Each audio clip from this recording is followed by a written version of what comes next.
ಬೆಂಗಳೂರಿನ ನಾಗರಿಕರಾದಂತಹ ಧರಣೀಶ್ ಅವರು ಒಂದಷ್ಟು ವಿಚಾರಗಳನ್ನು ಮಾತನಾಡ್ತಾ ಇದ್ರು. ಯಾಕಂದ್ರೆ ಬೆಂಗಳೂರನ್ನ ಅಭಿವೃದ್ಧಿ ಮಾಡಬೇಕಾದವರು ಅಭಿವೃದ್ಧಿಯನ್ನ ಕನಸನ್ನ ಹೊತ್ಕೊಂಡು ಜನರಿಗೆ ಒಂದಷ್ಟು ಆಶ್ವಾಸನೆಯನ್ನ ಕೊಟ್ಟು ಬ್ರ್ಯಾಂಡ್ ಬೆಂಗಳೂರು ಮಾಡ್ತೀನಿ ಅಂತ ಹೇಳಿದಂತಹ ಸಚಿವರೇನೆ ಬೆಂಗಳೂರು ನಗರಾಭಿವೃದ್ಧಿ ಸಚಿವರು DCM DK ಶಿವಕುಮಾರ್ ಅವರ ಈ ಮಾತಿದೆಯಲ್ಲ, ಇದು ಖಂಡಿತವಾಗ್ಲೂ ಕೂಡ ವಾಪಸ್ ತೆಗೆದುಕೋಬೇಕು.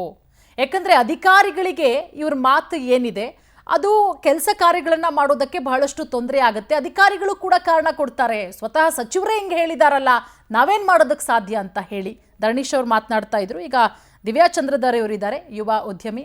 ದಿವ್ಯಾ ಅವರೇ, ನೀವು ಏನು ಹೇಳ್ತೀರಾ? ಈಗ DCM DK ಶಿವಕುಮಾರ್ ಅವರ ಹೇಳಿಕೆಗೆ ಮೊದಲ ರಿಯಾಕ್ಷನ್, ಒಬ್ಬ ಯುವ ಉದ್ಯಮಿಯಾಗಿ ಏನು ಹೇಳ್ತೀರಾ? ಈ ತರ ಒಂದು ಸ್ಟೇಟ್ಮೆಂಟ್ಸ್, ಒಂದು ರೆಸ್ಪಾನ್ಸಿಬಲ್ ಪೊಸಿಷನ್, ಈ ತರ ಒಂದು ಸ್ಟೇಟ್ಮೆಂಟ್ಸ್ ತುಂಬಾ ನೋವಾಗುತ್ತೆ ನಮ್ಗೆ. ಯಾಕಂದ್ರೆ ಇಡೀ ಬೆಂಗಳೂರು ಹೆಂಗೆ ಅಂದ್ರೆ ಇಡೀ ಪ್ರಪಂಚಾದ್ಯಂತ ಇನ್ವೆಸ್ಟ್ಮೆಂಟ್ ನ ಅಟ್ರಾಕ್ಟ್ ಮಾಡುತ್ತೆ. ಇಲ್ಲಿರುವಂತ ಸ್ಕಿಲ್ಡ್ ಲೇಬರರ್ಸ್, ಇಲ್ಲಿರುವಂತ IT ಇಕೋಸಿಸ್ಟಮ್, ಬಯೋಟೆಕ್ ಇಕೋಸಿಸ್ಟಮ್, ಇಡೀ ಪ್ರಪಂಚಾದ್ಯಂತ ನಾನಾ ಇನ್ವೆಸ್ಟರ್ಸ್ ಬಂದು ಇಲ್ಲಿ ಹೂಡಿಕೆ ಮಾಡ್ಬೇಕು ಅನ್ನೋ ಪ್ಲಾನ್ ಅಲ್ಲಿ ಇರ್ತಾರೆ. ಆ ಟೈಮ್ ಅಲ್ಲಿ ಈ ತರ ಒಂದು ಸ್ಟೇಟ್ಮೆಂಟ್ ನ ಇವ್ರು ಕೊಟ್ಟಾಗ ಅವರು ಖಂಡಿತವಾಗಿ ಹಿಂಜೆ ಇರ್ತಾರೆ. ರೀಸೆಂಟ್ಲಿ ಒಂದು ನಿಖಿಲ್ ಕಾಮತ್ ಅವರ ಒಂದು ಇಂಟರ್ವ್ಯೂ ನಲ್ಲಿ ಒಬ್ರು ಬೇರೆ ಕಂಟ್ರಿಯಿಂದ, ಬೇರೆ ದೇಶದಿಂದ ಒಬ್ರನ್ನ ಕರೆಸಿ ಇಂಟರ್ವ್ಯೂ ಮಾಡ್ತಿದ್ರು. ಅವರು ಇನ್ಸೈಡ್ ರೂಮ್ ಅಲ್ಲೇ ಮಾಸ್ಕ್ ಹಾಕೊಂಡ್ ಕೂತಿದ್ರು, ಭಯ, ಪೊಲ್ಯೂಷನ್, ಇಷ್ಟು ಪೊಲ್ಯೂಷನ್ ಜಾಸ್ತಿ ಇದೆ, ಒಳಗು ಬಂದ್ಬಿಡುತ್ತೆ ಅಂತ. ಆ ಮಟ್ಟಕ್ಕೆ ಪೊಲ್ಯೂಷನ್ ಜಾಸ್ತಿ ಆಗಿ ಬೆಂಗಳೂರಿನ ಪಾಪ್ಯುಲೇಷನ್ ನೋಡ್ಕೊಂಡ್ರೆ 1950-1960 ಅಲ್ಲಿ ಇದ್ದಾಗ 7 ಲಕ್ಷ, 8 ಲಕ್ಷ, 10 ಲಕ್ಷ ಇತ್ತು. ಇವಾಗ 1000 ಪಟ್ಟುಗಿಂತ ಮೇಲ್ ಬೆಳೆದೋಗಿದೆ. 1,40,00,000.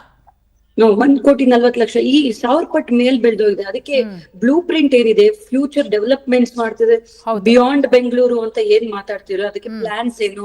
ಇವಾಗ ಬಿಡದಿ ಆಗ್ಲಿ, ತುಮಕೂರು ಆಗ್ಲಿ, ಇವಾಗ ಏರ್ಪೋರ್ಟ್ ಬಗ್ಗೆನೆ ಮಾತಾಡ್ತಾ ಇದಾರೆ. ಆಲ್ಮೋಸ್ಟ್ 1 ವರ್ಷದಿಂದ ಏರ್ಪೋರ್ಟ್ ಬಗ್ಗೆ ಮಾತಾಡ್ತಾ ಇದಾರೆ. ಏರ್ಪೋರ್ಟ್ ಎಲ್ಲಿರ್ಬೇಕು ಒಂದು ಜಾಗ ಫಿಕ್ಸ್ ಮಾಡೋದಕ್ಕೆ 1 ವರ್ಷ 2 ವರ್ಷದಿಂದ ಮಾತಾಡ್ತಾ ಇದಾರೆ. ಆ ಮಟ್ಟಕ್ಕೆ ಸಬರ್ಬನ್ ಬಗ್ಗೆ ಪ್ಲಾನ್ಸ್ ಇಲ್ಲ. ಫ್ಯೂಚರ್ ಬಗ್ಗೆ ನಾನು ಈ ಕಾಂಗ್ರೆಸ್ BJP ಅಂತ ಇಲ್ಲ, ಯಾವುದೇ ಪಕ್ಷ ಬಂದ್ರು ಕೂಡ ಆ ಕರೆಂಟ್ ಅಲ್ಲಿ ನಾವೇನ್ ಮಾಡ್ಕೋಬಹುದು ಮ್ಯಾಕ್ಸಿಮಮ್ ಅನ್ನೋದ್ರ ಬಗ್ಗೆ ಯೋಚನೆ ಮಾಡ್ತಿದಾರೆ. ಹೊತ್ತು ಬೆಂಗಳೂರಿನ 10 ವರ್ಷಕ್ಕೆ ಯಾವ ಸ್ಥಿತಿ ತಲುಪಲು, it's not no more a liveable city ಅಂತ ಹೇಳಕ್ ಇಷ್ಟಪಡ್ತೀನಿ. ಬೇರೆ ಬೇರೆ ಸ್ಟೇಟ್ ಇಂದ, ಬೇರೆ ಬೇರೆ ದೇಶದಿಂದ ಬಂದವರು ಇಲ್ಲಿನ ಟ್ರಾಫಿಕ್ ಗಳಿಗೆ ಹೈರಾಣ ಹೋಗಿದ್ದಾರೆ. It's no more liveable city. Bengaluru, beyond ಬೆಂಗಳೂರ್ನ ಡೆವಲಪ್ ಮಾಡ್ತಾ ಹೋಗ್ಬೇಕು, ಅದ್ರ ಮೇಲೆ ಕಾನ್ಸಂಟ್ರೇಟ್ ಮಾಡ್ಬೇಕು. ಹಾಗೂ ರೋಡ್ಸ್, ನಾವು ಸಬರ್ಬನ್ ಬಗ್ಗೆ ಹೇಳಿದ್ವಿ, ಇರುವಂತ ಪಾಟ್ ಹೋಲ್ಸ್ ಮತ್ತೆ ಇರುವಂತ ಫುಟ್ಪಾತ್ ನೀಟ್ ಮಾಡಿದ್ರೆ ಅದು ಅಟ್ಲೀಸ್ಟ್ ಬೇಸಿಕ್ ರಿಕ್ವೈರ್ಮೆಂಟ್. ಫುಟ್ಪಾತ್ ಮೇಲೆ ಯಾರು ಓಡಾಡೋ ಸ್ಥಿತಿನಲ್ಲಿ ಇಲ್ಲ, ಫುಟ್ಪಾತ್ ಗಳೇ ಇಲ್ಲ. ಫುಟ್ಪಾತ್ ಮೇಲೆ ಎಲ್ಲ 2 ವೀಲರ್ ಹಾರಿಸ್ಕೊಂಡು ಹೋಗ್ತಾ ಇದಾರೆ. ಅಲ್ಲಲ್ಲಿ ವೈರ್ಗಳು ಬೇರೆ, ಅಲ್ಲಲ್ಲಿ ಕೇಬಲ್ಗಳು, ಫುಟ್ಪಾತ್ ಮೇಲೆ ಅಲ್ಲಲ್ಲಿ ಕೇಬಲ್ಗಳು. ಹೌದು ಹೌದು. ತುಂಬಾ ಮಕ್ಳುಗಳು ನೋಡಿದ್ರೆ ಗಾಡಿ ಬಂದ್ ಹೊಡೆದು ಸತ್ತೋಯ್ತು, ಎಲೆಕ್ಟ್ರಿಕ್ ವೈರ್ ಬಿದ್ದು ಸತ್ತೋದು, ಈ ತರಾನೇ ನಾವು ಕೇಳ್ತಾ ಇದೀವಿ. Bengaluru is no more safe and no more liveable city. ಅದಕ್ಕೆ ಸ್ಟ್ರಿಕ್ಟ್ ಆಗಿ ಯಾವ್ದಾದ್ರು ಪ್ರೈವೇಟೈಸ್ಡ್ ಆರ್ಗನೈಸೇಷನ್ ಇನ್ನು 5 ವರ್ಷಕ್ಕೆ ಬೆಂಗಳೂರು ಬರುವಂತ ತೊಂದರೆಗಳೇನು, ಸಮಸ್ಯೆ ಏನು ಅನ್ನೋದು 5 ವರ್ಷ, 10 ವರ್ಷ, 20 ವರ್ಷಕ್ಕೆ ಈಗ್ಲಿಂದಾನೇ ಪ್ಲಾನ್ ಮಾಡ್ಕೋಬೇಕು. ಯಾಕಂದ್ರೆ ಬೆಂಗಳೂರು ಹಿಸ್ಟ್ರಿ ನೋಡಿದ್ರೆ ಇಡೀ ಇಂಡಿಯಾದಲ್ಲಿ ಫಸ್ಟ್ ಎಲೆಕ್ಟ್ರಿಸಿಟಿ ಬಂದಿದ್ದು ಬೆಂಗಳೂರಿಗೆ. HAL, ಇಸ್ರೋ, ಈ ತರ ಒಂದು ITBT, ಈ ತರ ಒಂದು ತುಂಬಾ ಒಳ್ಳೆ ಎಕೋಸಿಸ್ಟಮ್ ಇದೆ. ಪ್ರಪಂಚನೇ ನೋಡುವಂತ ಎಕೋಸಿಸ್ಟಮ್ ಇದೆ ಬೆಂಗಳೂರಲ್ಲಿ. ಎಲ್ಲ ಪ್ರಪಂಚದಲ್ಲಿ ಇಲ್ದಿರುವಂತ ಸ್ಕಿಲ್ಡ್ ಮ್ಯಾನ್ ಪವರ್ ಇದಾರೆ, ಎಲ್ಲ ಇದೆ. ಬಟ್ ಇರೋ ಜಾಗ ಸಾಕಾಗ್ತಿಲ್ಲ. ಆಲ್ಮೋಸ್ಟ್ 14,000 ಕಿಲೋಮೀಟರ್ ಇದೆ ಬೆಂಗಳೂರು. ಅದ್ರ ಜನ ಇರೋದೆಷ್ಟು? 1.25 ಕೋಟಿ ಜನ ಇದ್ದಾರೆ. ಜಾಗ ಸಾಕಾಗ್ತಿಲ್ಲ. ಅದರ ಜೊತೆಗೆ ದಿವ್ಯಾ ಅವರೇ ನೋಡಿ, 1,40,00,000 ಜನಸಂಖ್ಯೆ ಬೆಂಗಳೂರಲ್ಲಿ, ಮತ್ತೆ ವಾಹನಗಳ ಸಂಖ್ಯೆ ಇರೋದು 1,10,00,000. ಒಂದು ಮನೆಗೆ 5 ಜನ ಇದ್ರೆ 5 ವೆಹಿಕಲ್ ಇದೆ. ಖಂಡಿತವಾಗಿ ಇವಾಗ ಬಸ್ ಟ್ರಾನ್ಸ್ಪೋರ್ಟ್ ಅಲ್ಲಿ ಹೋಗಕ್ಕಾಗೋದಿಲ್ಲ. ಎಲ್ಲರೂ ಇಂಡಿವಿಜುವಲ್ ಬಸ್ ಅಲ್ಲೆಲ್ಲ ತುಂಬಾ ಜನ ಇರ್ತಾರೆ, ಟೈಮ್ ಸರಿಯಾಗಿ ಹೋಗಕ್ಕಾಗೋದಿಲ್ಲ. ಬಸ್ ಟ್ರಾನ್ಸ್ಪೋರ್ಟ್ ಅಲ್ಲಿ ಯಾಕೆ ಹೋಗಕ್ಕಾಗಲ್ಲ ಅಂದ್ರೆ ಆ ರೀತಿ ಇರುತ್ತೆ ವ್ಯವಸ್ಥೆ. ಗಂಟೆಗಟ್ಲೆ ಕಾಯ್ಬೇಕಾಗಿರತ್ತೆ, ಅಥವಾ ರಶ್ ಇರುತ್ತೆ. ಮತ್ತೆ ಹೋಗ್ಬೇಕಾದಂತಹ ಸ್ಥಳಕ್ಕೆ ಕರೆಕ್ಟಾಗಿ ಬಸ್ ಇರಲ್ಲ, ಅಲ್ಲಿ ಇಳ್ಕೊಂಡು ನಾವು ಅಲ್ಲಿ ಹೋಗೋಷ್ಟ್ರಲ್ಲಿ ಟೈಮ್ ಆಗೋಗಿರತ್ತೆ. ಸೊ ಇದೆಲ್ಲ ಜನ ಲೆಕ್ಕಾಚಾರ ಹಾಕೊಂಡು ನಮ್ಗೆ ಓನ್ ಗಾಡಿಲೇ ಹೋಗ್ಬಿಡೋಣ, 1 ಅವರ್ ಹೋಗುತ್ತೆ, ನಾವು ಅರ್ಧ ಗಂಟೆಲಿ ಹೋಗೋಣ ಅನ್ನೋ ತರನು ಕೂಡ ಯೋಚನೆ ಮಾಡ್ತಾರೆ. ಇದೆಲ್ಲ ಬದಲಾಗಬೇಕು ಅಂತ ಅನ್ಸುತ್ತೆ. ಹೌದು.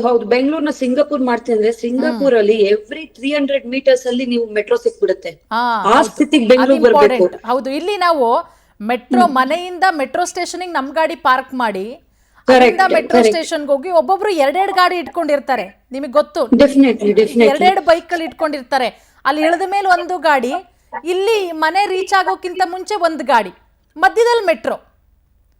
ಸೊ ಈ ರೀತಿ ಪರಿಸ್ಥಿತಿ ಇರೋದ್ರಿಂದ ನಾವು ಬಿಯಾಂಡ್ ಬೆಂಗಳೂರು ಡೆವಲಪ್ಮೆಂಟ್ ಮಾಡ್ತಾ ಹೋಗ್ಬೇಕು. ಇಲ್ಲಿ ಸಿಕ್ತುವಂತ ಸೌಕರ್ಯಗಳನ್ನ ಬೇರೆ ಕಡೆ ಬೆಂಗಳೂರಿಂದ ಆಚೆ ಇರೋ ಸಿಟಿ ಊರುಗಳಿಗೆ ಅಲ್ಲೆಲ್ಲ ಆ ಸೌಕರ್ಯಗಳು ಕೊಡ್ತಾ ಹೋಗ್ಬೇಕು. ಸೊ ಇಲ್ಲಿರೋ ಕೆಲವು ಜನಗಳು ಅಲ್ಲಿ ಹೋಗ್ತಾರೆ ಅಂತ ಆ ಸೌಕರ್ಯ, ಆ ಸಿಸ್ಟಮ್, ಆ ಟ್ರಾನ್ಸ್ಪೋರ್ಟೇಶನ್ ಈ ತರ ಮಾಡ್ತಾ ಹೋದ್ರೆ ಒಂದು ಲೆವೆಲ್ಗೆ ಕಡಿವಾಣ ಹಾಕ್ಬೋದು. ಇಲ್ಲ ಅಂದ್ರೆ ಡೆಫಿನೆಟ್ ಆಗಿ ದಿನದಿಂದ ದಿನಕ್ಕೆ ಇದು ಇನ್ನೂ ವರ್ಸ್ಟ್ ಆಗ್ತಾ ಹೋಗುತ್ತೆ ಅಂತ ಹೇಳಕ್ ಇಷ್ಟ.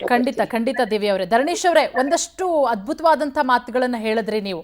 ಯಾಕಂದ್ರೆ ಬೆಂಗಳೂರನ್ನ ಕಟ್ಟಬೇಕು, ಬೆಂಗಳೂರನ್ನ ಬ್ರ್ಯಾಂಡ್ ಬೆಂಗಳೂರು ಮಾಡ್ತೀನಿ ಅನ್ನೋರೇ ಈ ರೀತಿ ಮಾತುಗಳನ್ನ ಆಡಿದಾಗ ಅಧಿಕಾರಿಗಳು ಇನ್ನೇನು ಕೆಲಸ ಮಾಡೋದಕ್ಕೆ ಸಾಧ್ಯ? ಇನ್ನು ಕಳ್ಳಾಟ ಆಡೋದಕ್ಕೆ ಇದು ಈಸಿ ಆಗೋಗ್ಬಿಡುತ್ತೆ. ಅಯ್ಯೋ ಸಚಿವರೇ ಹಿಂಗೆ ಹೇಳಿದ್ದಾರೆ, ನಾವೇನ್ರಿ ಮಾಡೋಕ್ಕಾಗತ್ತೆ, ಕಂಟ್ರೋಲ್ ಮಾಡೋದಕ್ಕೆ ಆಗ್ತಿಲ್ಲ, ದೇವರೇ ನಡ್ಕೊಂಡು ಬಂದರೂ ಸಾಧ್ಯ ಇಲ್ಲ ಅಂತ ಹೇಳ್ತಾರೆ ಅಂತ ಹೇಳಿದ್ರೆ, ಅಂದರೆ ಯಾವ ರೀತಿ ಬದಲಾವಣೆ ಮಾಡಬಹುದು ಅಂತ ಹೇಳಿ, ನೀವು ಬೆಂಗಳೂರಿನ ನಾಗರಿಕರಾಗಿ ಇಷ್ಟು ವರ್ಷಗಳ ಕಾಲ ಬೆಂಗಳೂರನ್ನ ನೋಡ್ಕೊಂಡು ಬಂದಿದ್ದೀರಾ, ಯಾವ ರೀತಿ ಅಭಿವೃದ್ಧಿಗಳು ಆಗಬೇಕು ಅಂತ ಹೇಳಿ. ಮೇಡಮ್ ನೋಡಿ, ಇದು ನಾನೇನ್ ಹೇಳೋ ಅಂತದ್ದಲ್ಲ, ಅಲ್ಲಿ ಕುತ್ಕೊಂಡಿರುವಂತ IAS ಆಫೀಸರ್ಸ್ ಗಳಿಗೆ ಇದೆಲ್ಲ ತಿಳುವಳಿಕೆ ಇಲ್ಲದೆ ಇರೋವಂಥದ್ದು ಅಲ್ಲ. BW ಅಥವಾ PWD ಇಂಜಿನಿಯರ್ ಗಳಿಗೆ ಇದೆಲ್ಲ ಗೊತ್ತಿಲ್ಲ ಅಂತಲ್ಲ. ಇವರು ಮಾಡುವಂತ ಅನೈತಿಕ ಭ್ರಷ್ಟಾಚಾರಗಳನ್ನ ಪಕ್ಕಕ್ಕಿಡ್ಬೇಕು. ಇದೆಲ್ಲದಕ್ಕೂ ಕಾರಣ ಭ್ರಷ್ಟಾಚಾರ. ಪ್ರತಿ ಯೋಜನೆಯಲ್ಲೂ ದುಡ್ಡನ್ನ ನೋಡ್ತಿದ್ದಾರೆ. ಪ್ರತಿ ಯೋಜನೆಯಲ್ಲೂ ನನಗೆ ಬಹಳ ನಾವು ಜನರಾಗಿ ನಮ್ಮ ಆಕ್ರೋಶ ಎಲ್ಲಿಗಿದೆ ಅಂತ ಹೇಳಿದ್ರೆ, ಇವತ್ತು DK ಶಿವಕುಮಾರ್ ಅವ್ರು ಹೇಳ್ತಾರೆ ಇದನ್ನ ಏನೂ ಮಾಡೋಕ್ಕಾಗಲ್ಲ ಅಂತ.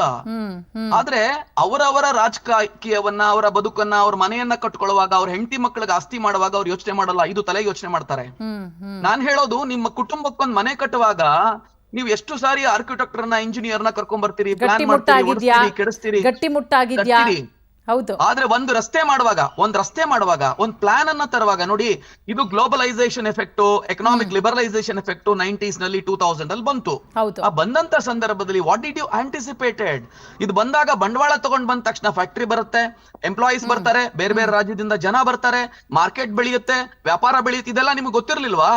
ಯಾಕೆ ಸುಮ್ನೆ ಕುತ್ಕೊಂಡಿದ್ರಿ ನೀವು? ಅವತ್ತು ಎಕ್ಸ್ಪರ್ಟ್ಸ್ ಅನ್ನ ನೀವು ಅಪಾಯಿಂಟ್ ಮಾಡ್ಬೇಕಾಗಿತ್ತು, ಇದನ್ನೆಲ್ಲ ಮಾಡ್ಬೇಕಾಗಿತ್ತು ನೀವು. ಈಗ ನೋಡಿ, ಬಹಳ ಸರಳವಾದ ಉದಾಹರಣೆ ಏನಂತಂದ್ರೆ, ಮೈಸೂರು ರೋಡ್ ಮಾತ್ರ ಇರೋದ್ರಲ್ಲಿ ಸ್ವಲ್ಪ ಟ್ರಾಫಿಕ್ ಅಲ್ಲಿ ಕಡಿಮೆ ಒತ್ತಡ ಇತ್ತು. ಈಗ ನೀವು ಕೆಂಪೇಗೌಡ ಲೇಔಟ್ ಅನ್ನ ಅಭಿವೃದ್ಧಿ ಪಡಿಸಿದ್ರಿ. ಕೆಂಪೇಗೌಡ ಲೇಔಟ್, ವಿಶ್ವೇಶ್ವರ ಲೇಔಟ್ ಅಭಿವೃದ್ಧಿ ಆದ ಕೂಡಲೇ ಜನರೆಲ್ಲರೂ ಆ ಕಡೆಗೆ ಹೋಗ್ತಿದ್ದಾರೆ. ಆದ್ರೆ ಯಾವುದೇ ರೋಡು, ಬ್ರಾಡರ್ ರೋಡ್ಸ್ ಗಳಿಲ್ಲ. ಜನ ಆ ಕಡೆ ಹೋದ ತಕ್ಷಣ ಮತ್ತೆ ಎಲ್ಲರೂ ಕಾರನ್ನ ಖರೀದಿ ಮಾಡ್ತಿದ್ದಾರೆ ಇವತ್ತು. ಕಾರಣ ಮೇಡಮ್ ಹೇಳ್ದಂಗೆ ಪಬ್ಲಿಕ್ ಟ್ರಾನ್ಸ್ಪೋರ್ಟೇಷನ್ ಸಿಸ್ಟಮ್ ತುಂಬಾ ಕೆಟ್ಟದಾಗಿದೆ. ನೀವು ಸಂಜೆ ಹೊತ್ತು ನೋಡಿ, ಸರ್ಕಾರಿ ಉದ್ಯೋಗಿಗಳಾಗಿರ್ಲಿ ಅಥವಾ ಗವರ್ಮೆಂಟ್ಸ್ ನೌಕರರಾಗ್ಲಿ, ಪ್ರೈವೇಟ್ ನೌಕರರಾಗ್ಲಿ, ಪಾಪ ಹೆಣ್ಮಕ್ಳುಗಳು ನಿಂತ್ಕೊಂಡೇ ಹೋಗ್ತಾರೆ 1.5 ಗಂಟೆ 2 ಗಂಟೆ. ಅವ್ರ ಮನೆಗೆ ಹೋಗಿ ಏನ್ ಕೆಲಸ ಮಾಡ್ಲಿಕ್ಕಾಗತ್ತೆ ಮೇಡಮ್? ಹೌದು, 6 ಗಂಟೆ ಕೆಲಸ ಮುಗಿದ್ರೆ ಮನೆ ತಲುಪೋದು 8 ಗಂಟೆ 8:30 ಗಂಟೆ ಆಗುತ್ತೆ. 10 ಕಿಲೋಮೀಟರ್ 10ರಿಂದ 12 ಕಿಲೋಮೀಟರ್ ರೀಚ್ ಆಗೋದಕ್ಕೆ ಅಷ್ಟೊತ್ತಾಗೋದು.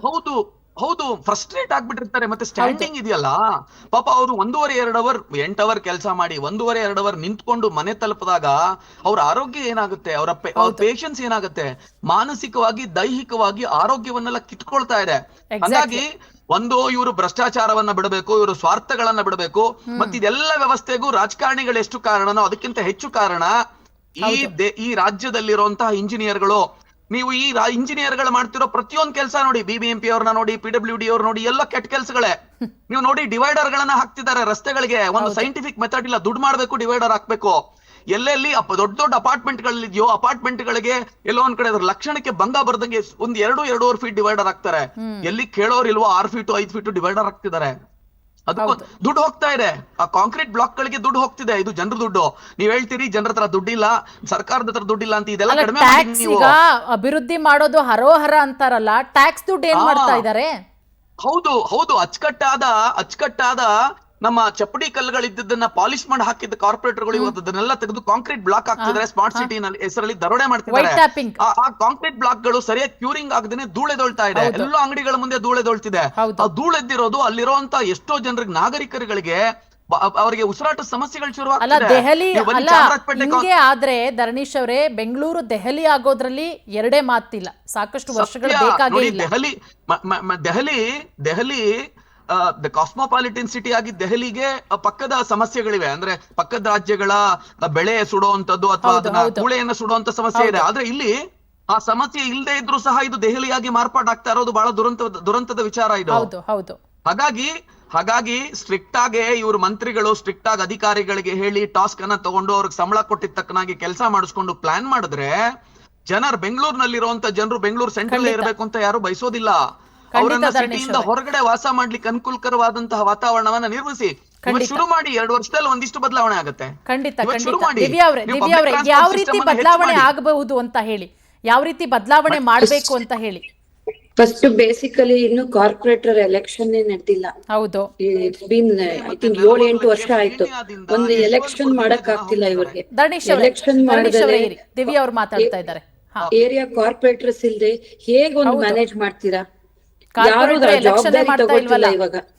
ಯಾರು ಜವಾಬ್ದಾರಿ ತಗೋತಿಲ್ಲ ಇವಾಗ. ಯಾವುದೇ ಒಂದು ರೆಸ್ಪಾನ್ಸಿಬಿಲಿಟಿ ತಗೋತಾ ಇಲ್ಲ area wise. Number 2 suburban plans ಬಗ್ಗೆ ಏನು ಇಲ್ಲ. ಇನ್ನು ಟೆಂಡರ್ ಕರೆಯಕ್ಕೆ ಆಗ್ತಿಲ್ಲ ಅಂತ ಡಿ.ಕೆ. ಶಿವಕುಮಾರ್ ಹೇಳೋದನ್ನ ಕೇಳಿಸ್ಕೊಂಡೆ. ಇನ್ನು ಟೆಂಡರ್ ಕರಿಯಕ್ ಆಗ್ತಿಲ್ಲ, ಯಾಕಂದ್ರೆ ಲ್ಯಾಂಡ್ ಅಕ್ವಸಿಷನ್ ಪ್ರಾಬ್ಲಮ್ ಇದೆ, ಆ ಪ್ರಾಬ್ಲಮ್ ಇದೆ ಅಂತ. ಇನ್ನು ಟೆಂಡರ್ ಕರಿಯಕ್ಕೆ ಆಗ್ತಿಲ್ಲ ಅಂದ್ರೆ ಇನ್ನು ಅದನ್ನ ಟೆಂಡರ್ ಕರಿಯೋದು ಯಾವಾಗ? ಅದಕ್ಕೆ ಅಲಾಟ್ಮೆಂಟ್ ಬಜೆಟ್ ಇಲ್ಲ ಅಂತ ಹೇಳ್ತಿದ್ದಾರೆ. ಬಜೆಟ್ ಹಾಕೋದು ಯಾವಾಗ? ಅದನ್ನ ಕನ್ಸ್ಟ್ರಕ್ಷನ್ ಮಾಡೋದು ಇದೆಲ್ಲ 20 ವರ್ಷ 30 ವರ್ಷ ತಗೊಂಡ್ತಾರೆ. ಅಷ್ಟ್ರಲ್ಲಿ ಬೆಂಗಳೂರು ಜನ ಇನ್ನೂ ತುಂಬಿರ್ತಾರೆ.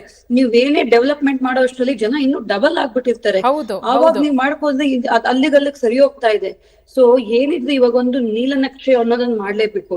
ನೆಕ್ಸ್ಟ್ 10 years 15 years ಬೆಂಗಳೂರಿಗೆ ಏನ್ ಬೇಕು, ಅದಕ್ಕೆ ಬೇಕಾಗಿರೋ ಬಜೆಟ್ ಏನು, ಪ್ಲಾನ್ ಏನು, ಬಿಯಾಂಡ್ ಬೆಂಗಳೂರು ಎಕ್ಸ್ಪಾನ್ಷನ್ ಏನು, ಕೆಲವೊಂದು ಹೊಸದಾಗಿ ಬರ್ತಿರೋ ಹೂಡಿಕೆದಾರರನ್ನ ಬೇರೆ ಕಡೆ ಹೆಂಗೆ ಅಟ್ರಾಕ್ಟ್ ಮಾಡೋದು, ದೇವನಹಳ್ಳಿ, ತುಮಕೂರು, ಬಿಡದಿ, ಮೈಸೂರು ಈ ಕಡೆ ಅಟ್ರಾಕ್ಟ್ ಮಾಡ್ಬೇಕು. ದೊಡ್ಡ ದೊಡ್ಡ park, IT park, biotech park ಈ ಕಡೆ ಡಿಸ್ಟ್ರಿಬ್ಯೂಟ್ ಮಾಡ್ತಾ ಎಲ್ಲಾ ಕಡೆ ಬೆಂಗಳೂರು ಅಂತಾನೆ ಇಲ್ಲಿಗೆ ಸೇರಿಸಬಾರ್ದು ಅನ್ನೋದು ನನ್ನ ಅನಿಸಿಕೆ. ಎಕ್ಸಾಕ್ಟ್ಲಿ ದಿವ್ಯಾ ಅವರೇ, ಸಾಕಷ್ಟು ವಿಚಾರಗಳ ಬಗ್ಗೆ ತಿಳಿಸ್ಕೊಟ್ರಿ. ದಿವ್ಯಾ ಅವರೇ ಹಾಗೆ ಧರಣೀಶ್ ಅವರೇ, ಇಬ್ಬರಿಗೂ ಕೂಡ ಧನ್ಯವಾದಗಳು.